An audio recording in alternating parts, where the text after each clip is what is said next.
You are listening to the Thinking Effect podcast with Orshel Green and Liliane Kriegler. Everything starts with a thought.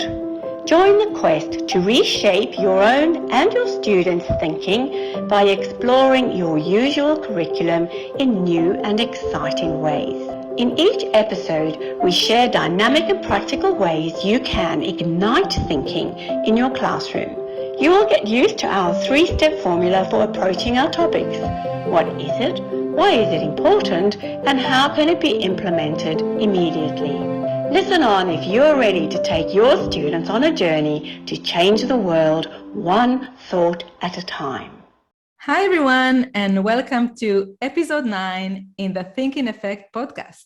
And this episode is all about what does convergent and divergent thinking mean? But before we jump into it, let's say hello to Liliane. Hello, Liliane. How are you? Hey, Orshel, I'm really well. I've just spent a week in Tasmania, which was absolutely beautiful. So, ready to rock and roll for the Thinking Effect podcast with you today. Awesome. I love Tasmania. It's so beautiful there and so relaxed. It's like you're going back in time. Yeah, it's gorgeous. We really, it was sensational. Amazing. So let's start then. Let's talk about the convergent and divergent thinking. And let's start by explaining a bit about what it is.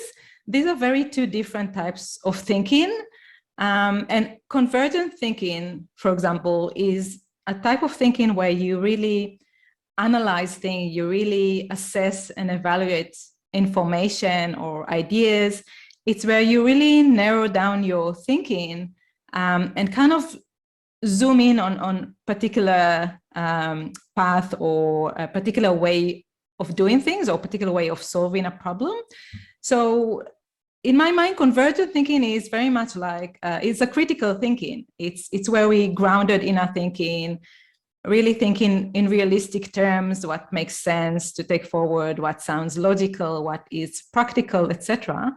Whereas divergent thinking is creative thinking, right? It's where we expand our thinking. It's where we think and imagine without boundaries, where we look at many different possibilities and opportunities and just widening our view. In a way, we kind of zooming out and looking at all the possibilities that are available for us. So these two types of thinking are very different from each other, and we need to use them separately. We can't try and use them together because our brain can't really apply convergent and divergent thinking together. Yes, this is so true, Orshel. And, with our listeners, we've already discussed the idea of zooming in and zooming out. And the zooming in, as you say, the critical thinking is to be more specific, and that's where you do assess and judge. But when we think broadly, it's giving us the opportunity to be a lot more creative. And I mean, our teachers most likely know about Edward de Bono. I've called him before the godfather of creative thinking. And he came up with his 6 hats, and 2 of the hats are the green hat and the white hat. So the green hat is really giving all these creative possibilities, and as you say, without judgment, coming up with as many ideas, innovative ideas as possible. And then the white hat is about decision making and really bringing all of those ideas together and evaluating and deciding which direction you're going to go. I love his work. I love his work as well. He's brilliant. And you're right. And we need both types of thinking. They complement each other. We need to develop our ability to think in a divergent manner, because this is how we can come up with many different solutions, many different ideas. And this is how we can develop our creative thinking and become excellent problem solvers. But we also need to develop our ability to think in a convergent manner, because as you said, Liliane, this is how we take decision. We have to analyze, assess, and evaluate things in order to make a decision in terms of what we're doing next or what solution we're choosing for a particular problem. So these two types of thinking, they complement each other, and we need to help children and our students to develop both of them. That's right. When we evaluate, I mean, when you come up with lots and lots of ideas, if we imagine you've got a thinking sieve, you know how we sieve flour or sand, and you can discard the things that are the less important or the things that are not going to help your planning and problem solving flow, and then keep together the important ideas, the ones that stay in the sieve that are going to get us somewhere else. So I love that image when I think about evaluating ideas. Yeah, it's great. Another thing to remember when you work with your students on particular task and you want to develop these types of thinking, you need to make sure you're not asking them to apply both at the same time. For example, if you say to your student or to anyone, please come up with good ideas to do this and that. So just because you mention come up with good ideas, the other person start to assess the ideas before they express them. And so he's trying, or he or she are trying to evaluate their ideas before they coming up with them or while they're coming up with them. And this is where the conflict starts within our brain, because if we're asking our brain to come up with ideas but evaluate them at the same time, it's like asking someone to run fast but slow down at the same time. So it's very conflicted, and this is why it's important to know what type of task are you doing now, whether it's a task or an activity that requires convergent thinking, or whether it's an activity that requires divergent thinking, and then provide the appropriate instruction as per the type of task you're asking your students to perform. Yes, and it might be a very new way of thinking for some students. And, the first time they do it and you say, come up with some really interesting ideas, or, you can even have silly ideas. With that, you need to give instructions about how this happens, not to, so that people don't laugh at those ideas or they don't discount them straight away. So I like to call it norms and protocols about this thinking. So when it's free fall and you're doing this, very divergent thinking, then you don't want the people to be critical. So the norm is that you just allow it to happen. You don't get judgmental. But when you're looking for later on the convergent thinking, that's the time where the protocol is for you to start to genuinely discount the things that are going to be less helpful or less important. So it means establishing not rules, but a systematic way of involving students in these two very important types of thinking. Now, you have a very great suggestion for how teachers might actually try this out with their students, don't you? Yeah, now we're reaching the fun part. But before we jump into it, I agree with you that it's important to set ground rules or norms with your students.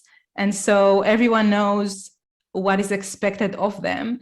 And for example, with the divergent thinking, like you said, some rules might be come up with crazy ideas, right? We encourage crazy ideas and defer judgment. So don't apply any judgment to any ideas, not your own ideas and not your peers' ideas. And also build on each other ideas, because one of the wonderful things in creative thinking is when you hear other people's ideas, that help you generate more ideas. So we want the students to generate as many ideas as possible as part of that divergent task that they're going to do. So it's important for the teacher to set the ground rule for each type of task, whether it's convergent thinking or divergent thinking. And now I'm going to share the fun, the fun activity that teachers can run with their students in order to exercise divergent thinking and then convergent thinking. So you can tell your students that you're going to open an ice cream shop, but it's not going to be just any regular ice cream shop, because your shop is going to be very special. All the ice cream flavors that you're going to have are going to be unique, that no one can find anywhere else. So it's going to be a very unique ice cream store. And so you're asking your student to come up with ideas for ice cream flavors, really unique ideas that no one have heard of before, and encourage them to come up with at least 50 ideas. So let them come up with a crazy ice cream flavor and build on each other ideas and come up with lots and lots of ideas. And this is where your student will apply their divergent thinking, their creative thinking, imagine new ice cream flavors without any boundaries. Nothing is silly, nothing is crazy. All ideas are accepted. And after your student finish coming up with all their wonderful ideas for ice cream flavors, this is where you move on to the convergent thinking. This is where you tell your student, okay, now that you came up with over 50 ice cream flavors, now we need to narrow it down to only 10, because when we open that store, we can only offer 10 ice cream flavors. And now your student will need to think, how can we choose the 10 ice cream flavors that we're gonna start with? What criteria do we need to have? And this is where they need to assess and judge and apply critical thinking and try to convince others as to why these ice cream flavors are the one that needs to be part of the 10 that they need to choose.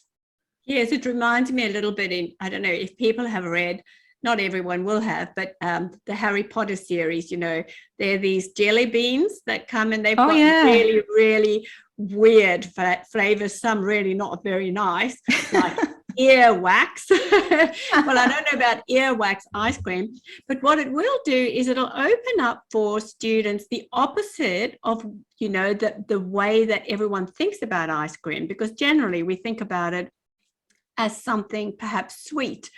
And, having the divergent thinking might take them on that pathway of more savory kinds of ice creams and different times to serve ice cream. So rather than, even being a dessert or something out when you're at the movies, maybe it's something you do have before you start your meal or before you go to bed even, who knows.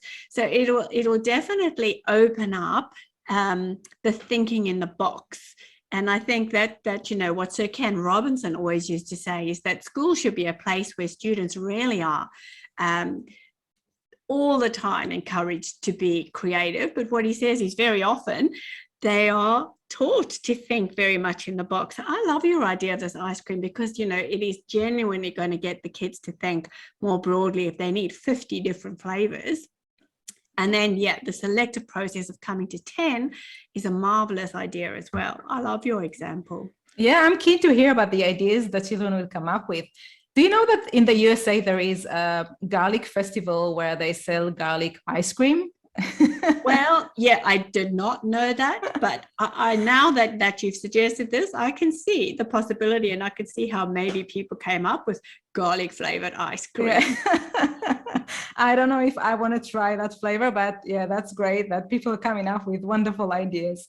Yeah. So by all means, try this exercise with your students and share with us this activity, the ideas your student came up with. We always love to hear from you.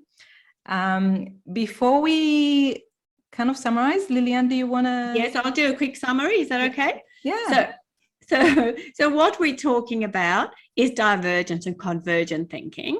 So divergent thinking is offering students the possibilities to open up their ideas. The divergent is critical thinking, to choose and select from those wonderful, innovative ideas, the ones that are going to work to solve a problem. Why this is important is that it takes them beyond that in-the-box thinking. It really encourages them to be both innovative but also very selective and very considered. And the how is to offer the great examples of thinking like Ortal's ice cream shop. They can be ice cream designers, ice cream creators, or creators of anything you like. So go out there, get creative, and that's the how of how you do it. Excellent summary. Thank you, Lillian. And so please feel free to email us at the Thinking Effect podcast @gmail.com.